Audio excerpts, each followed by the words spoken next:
ये बात कहाँ की हो रही है? आज इतने बड़े बड़े पंथ चल रहे हैं, सब पंथ कबीर साहब की वाणी लेके ही चल रहे हैं। कोई ऐसा पंथ नहीं जो कबीर साहब की वाणी नहीं ले रहा, सबके सब ले रहे हैं। लेकिन कबीर साहब के मूल भेद को समझ नहीं पाते कि क्या कहना चाह रहे हैं साहब। इसीलिए ज्ञान तो हिंदी पार्ट में तो लिख देते हैं, पूरा ज्ञान साखियाँ शब्द लिख दी कबीर साहब की, लेकिन प्रैक्टिकल ज्ञान जो है वो मैच नहीं हो पाता। लिखेंगे सब कबीर साहब की वाणी, शब्द शब्द सब कोई कहे वह तो शब्द विदे जीवा पे आवे नहीं, निरख परख कर ले, लेकिन फिर भी नाम वही दे रहे हैं जो बोलने में आ रहा है, लिखने में आ रहा है, पढ़ने में आ रहा है। क्योंकि वो ये सोचते हैं कि इन नामों को जपने के बाद जो प्राप्ति होगी वो है नियक्षर नाम, जबकि ये बिल्कुल गलत है। प्लास्टिक के बीज से, प्लास्टिक का बीज डालने से जमीन में पेड़ नहीं उगता है, यानी जड़ से चेतन सत्ता नहीं पैदा होती है। ये जितने भी नाम है ये सब जड़ नाम है।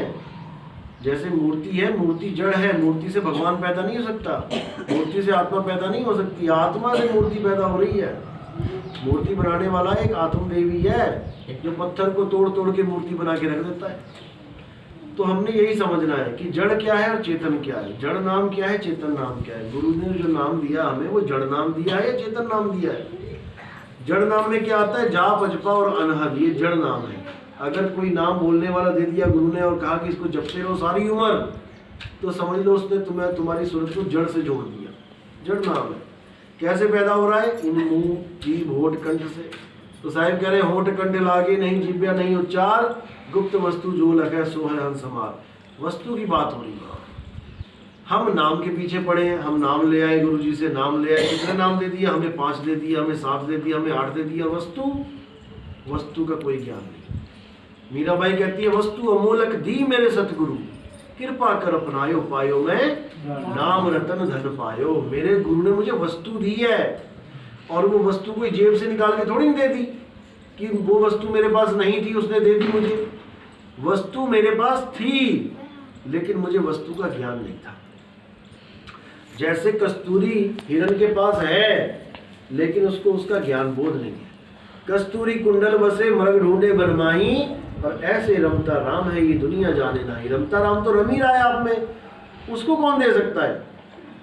बस हमने उस वस्तु का भेदी गुरु खोज लेना है। जो वस्तु का भेद जानता है वही आपको पार करेगा। तो वस्तु का भेद जो बता सके वही गुरु आपको पार कर सकता है। वस्तु कहीं ढूंढे कहीं कैसे लागे हाथ, और गुप्त वस्तु तब मिले भेदी लीजे साथ। भेदी लीना साथ में दीनी वस्तु लखाए, कोटि जन्म का पंथ था पल में पहुंचा जाए। करोड़ों जन्म लग जाते इंगला पिंगला सुषमना के ज्ञान में चलते, जहाँ पजपा अनंत के ज्ञान में चलते, लेकिन यहाँ तक नहीं पहुंच पाते जहाँ गुरु आपको भेदी बता देता है, पहुंचा देता है। अब आपकी सूरत को सीधे शब्द से लगाएगा वो, विहंगम चाल से।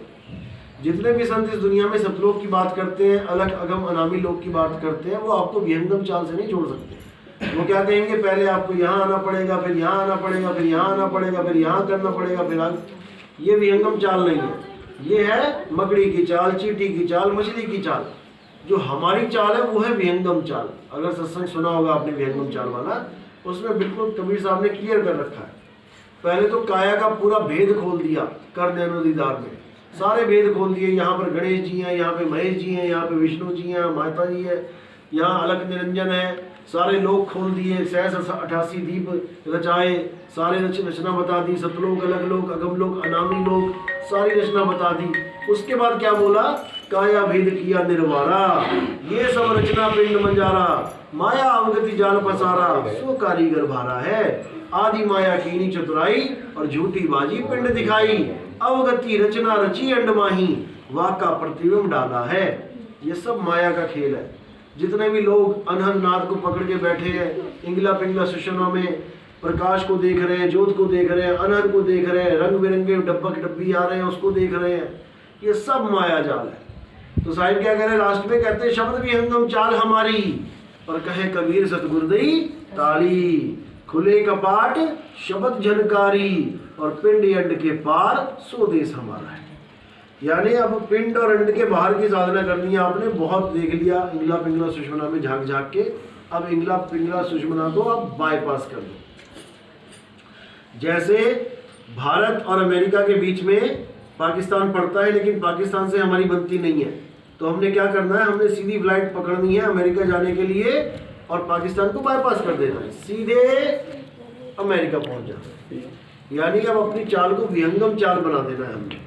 तो साहिब क्या कह रहे हैं गरीबदास जी, सतगुरु के लक्षण कहूँ अचल विहंगम चाल, हम अमरापुर ले गया ज्ञान शब्द सरगाल।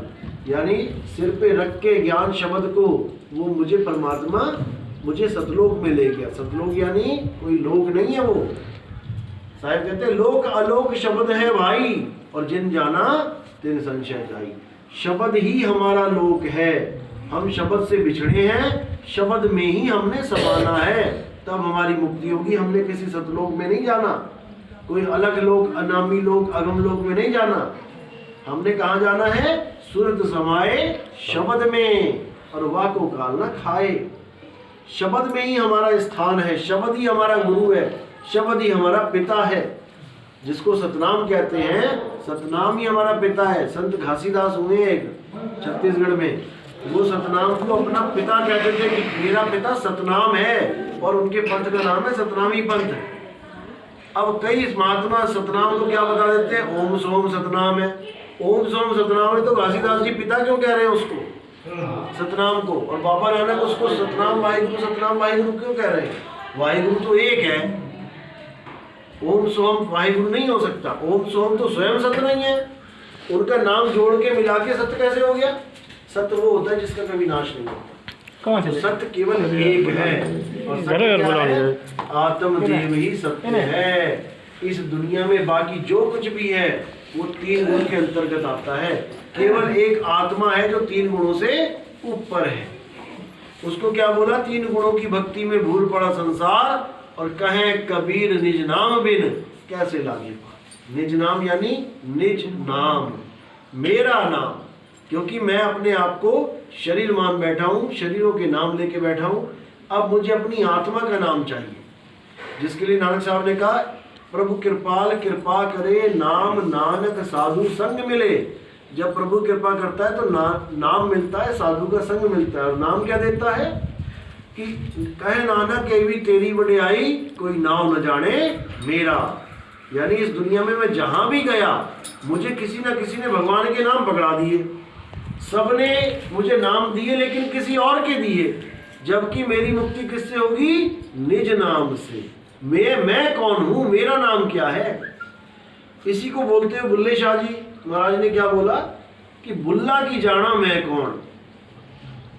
सुना होगा आपने भजन, बुल्ला की जाना मैं कौन, ना मैं मोमन विच मसीता, ना मैं विच कुफर दिया रीता, ना मैं पाका विच पलीता, बुल्ला शाह खड़ा है कौन, बुल्ला की जाना मैं कौन। वो कह रहे हैं कि ना मैं कोई मोहम्मदन हूँ, ना मैं हिंदू हूँ, ना मैं कोई पाकी, या फिर जैसे कहते हैं कि ये पाक है और ये नापाक है। कहते हैं मैं पाकी नापाकी में भी नहीं हूँ। पाक और नापाक क्या होता है, ये शरीर होता है। जैसे मुसलमान कहते हैं कि पेशाब की 2 छींट पड़ गई अगर आपके शरीर के ऊपर, कपड़ों के ऊपर, आप नापाक हो गए, कहते हैं ना मुसलमान। बुल्ले शाह क्या कह रहे हैं कि वो भी पानी और जिससे तुम धो रहे हो वो भी पानी, दोनों पानी है। एक तुम्हें नापाक कर दे रहा है, एक तुम्हें पाक कर रहा है। तो यानी पानी तुम्हें नापाक और पाक कर देगा, तुम हो क्या फिर। भाई मैं शरीर नहीं हूँ जो पाक और नापाक हो जाऊंगा, मैं इन दोनों से परे हूँ, मैं आत्मा हूँ। मुझे कोई शस्त्र काट नहीं सकता, पानी मुझे भिगो नहीं सकता, तो मुझे नापाक कौन करेगा और मेरा नाश कौन करेगा। तो ये सब ज्ञान बुल्ले शाह को जब हो गया तो उन्होंने मुसलमान धर्म को बिल्कुल बायकाट कर दिया। मुसलमान ईमान को बायकाट नहीं किया, उनकी धार्मिक गतिविधियों को बायकाट कर दिया।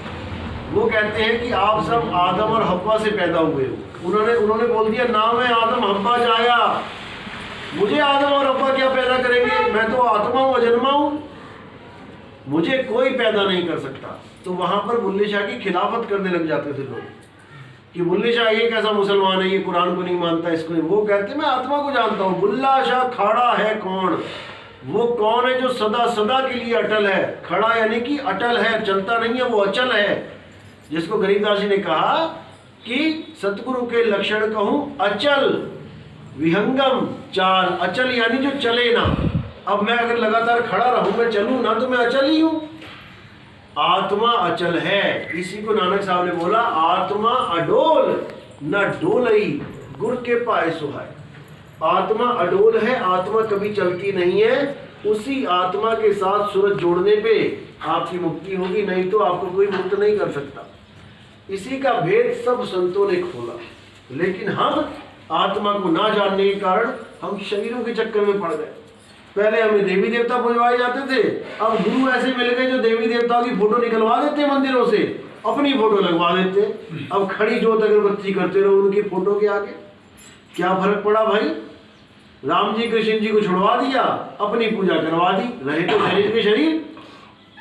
लेकिन साहिब क्या बोल रहे हैं? अरे देही ज्ञान सब जगत बखाने, और विदेही ज्ञान कोई बिरला जाने। ध्यान विदे और नाम विदेहा, दो लख पावे मिटे संदेहा। तो ध्यान विदे आपको अगली दीक्षा में जब मिलेगा तो आपको तब समझ में आएगा कि असल में सारा मुद्दा है क्या। हम कहाँ फंस गए काल के जेल में। ये हम काल की जेल में बैठे हैं। ये मत सोचो कि आपके हाथों में कोई हथकड़ी नहीं है, आप खुले हो। आप खुले नहीं हो, ये आपकी जेल है और इस जेल में आप बैठे हो। ये जेल है, ये हाथ नहीं है आपके, ये जेल है। ये जेल का डिजाइन ऐसा बना दिया है कि आपको लगता है मेरी दो आंखें हैं, मेरा सिर है, मेरा पेट है, मेरे हाथ है, जबकि ये जेल है और इस जेल में तुम बैठे हुए हो। इसको बोला है साहब ने 5 तत्वों का पुतला। ये 5 तत्वों का पुतला है और इसमें तुम्हें बैठा रखा है तोते की तरह। तो कहते 10 द्वारे का पिंजड़ा तामे बोले पौन, और रही बे को अचरज है उड़ा सो अचरज कौन। यानी कि अगर किसी पिंजड़े में किसी तोते को रख दो और उसमें 9 दरवाजे बना दो तो पिंजड़े में कभी ना रहेगा, तोता उड़ जाएगा। जब दरवाजे 10 बना दिए, 10 बना के 1 बंद कर दिया, 9 खोल दिया, उड़ जाएगा वो। लेकिन इसमें नहीं उड़ पा रहा। देखो 2 दरवाजे ये खुले पड़े हैं, 2 ये खुले, 2 ये खुले, मुंह खुला है, 2 नीचे खुले, सारे दरवाजे 9 खुले, लेकिन तोता उड़ नहीं रहा है। कहते अचरज है, रहीबे को अचरज है, और कुछ उड़े तो अचरज कौन। लोग रोने लग जाते हैं, मेरे पिताजी मर गए। अरे भाई वो पिंजड़े को तोड़ के तोता उड़ गया, रोना किस बात का है? कोई मरा नहीं है। तुम्हारे पिताजी, तुम्हारी माताजी, तुम्हारे भाई बहन, कोई नहीं मरता इस संसार में। क्या करते हैं? पिंजड़े में आते हैं, पिंजड़ा छोड़ के चले जाते हैं, पिंजड़े में आते हैं, छोड़ के चले जाते हैं। अब ये आना जाना कैसे खत्म होगा? जब ये पता लग जाए तो देखो कि ये पिंजड़े में आने से पहले मैं था कहाँ, मेरा वो असली घर कहाँ है जिसको छोड़ के मैं आके पिंजड़े में फंस गया। उसके लिए कबीर साहब ने सागी बोली है, जैया जन्म मुक्ता हता और तैया हता न कोई, छठी तुम्हारी है जगह, तू कहाँ चला भी कोई। तू छठी अवस्था में, यानी कि तू अपने आत्म ज्ञान में रहा था, तू कहाँ चला 5 तत्वों में। खोज कर भाई, वस्तु तेरे पास है। घट घट मेरा साइया सुनी सेजना कोई, और बलिहारी वा घट की जिस घट प्रगट हो। वस्तु आपके पास है, वस्तु कहीं बाहर नहीं है। बस आपको भेदी गुरु चाहिए जो आपको वस्तु का लखाव करा दे। और वस्तु कहाँ पे है, उसका एड्रेस क्या बताया साहिब ने, कि कोई कल को कुछ भी कह दे, यहाँ पे ध्यान लगाओ, वस्तु यहाँ पे है।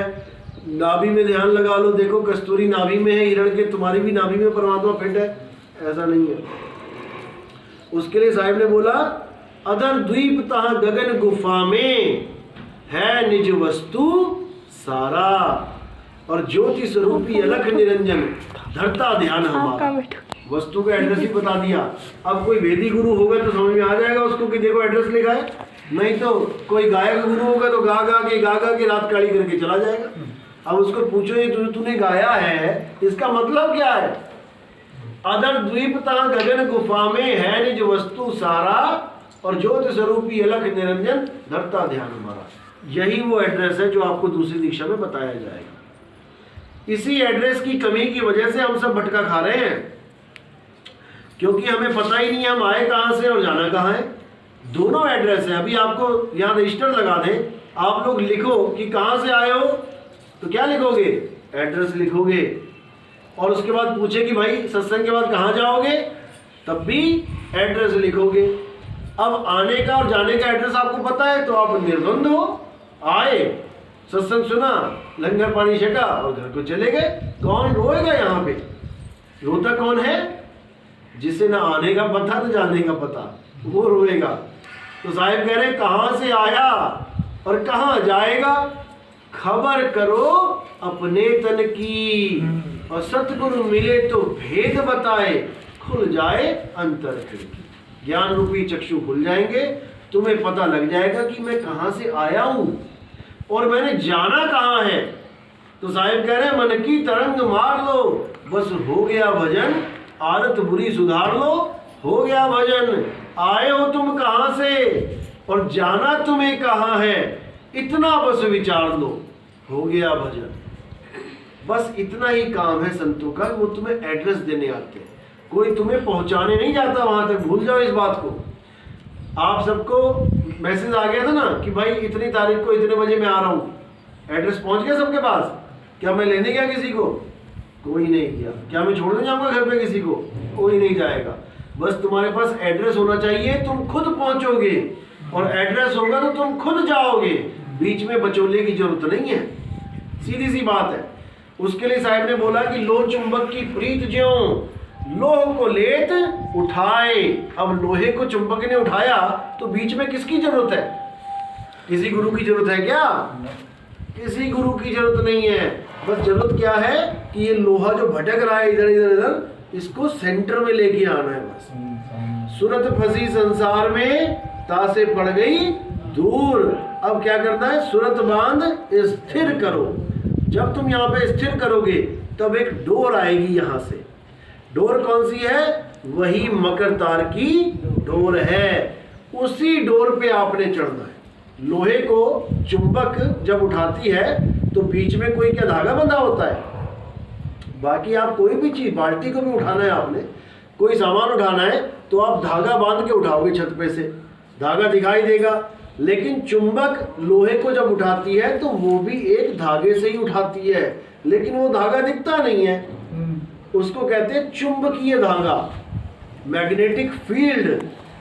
चुंबक का भी धागा ऐसे बनाया जाता है। डायग्राम जब देखोगे तो पूरे डायग्राम में जब चुंबक पूरा जोर लगाती है तो लोहा अपने आप उठता चला जाता है। अब चुंबक तो हर जगह फिट है, लेकिन तुम्हें धागे का नहीं पता, डोर का नहीं पता। तो साहिब कहते हैं सात दीप नौ खंड में सतगुरु फेंकी डोर, और वापे हंसा ना चढ़े तो क्या सतगुरु का दोष। जब तुम्हें उसका डोर का ज्ञान ही नहीं दिया गुरु ने, तो तुम कैसे पहचानोगे मैं क्या क्या पकड़ के चढ़ूं? तुम्हें कुछ बताया ही नहीं, बस तुम्हें 10वें दौर का बता दिया, बेटा यहाँ पे ध्यान रखो। उससे क्या होगा? जब तक तुम्हें डोर का नहीं पता लगा कि मैं करूंगा, दाव क्या है, असली खेल है दाव। गुरु गुरु में भेद है, गुरु गुरु में भाव। सोई गुरु नित बंदिए शब्द बतावे दाव। यानी कि जैसे किसी सपेरे ने अपने शिष्य को समझाया कि सांप कैसे पकड़ना है, तो वो उसको दाव बताता है। वो बताएगा कि बेटा सांप की पूंछ मत पकड़ना कभी भी, कि तुम सांप की पूंछ पकड़ ली तो वो उल्टा होके तुम्हें काट लेगा।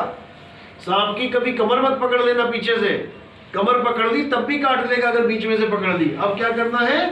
सांप का ध्यान कहीं और करना है और पीछे से उसकी गर्दन दबोच लेनी है।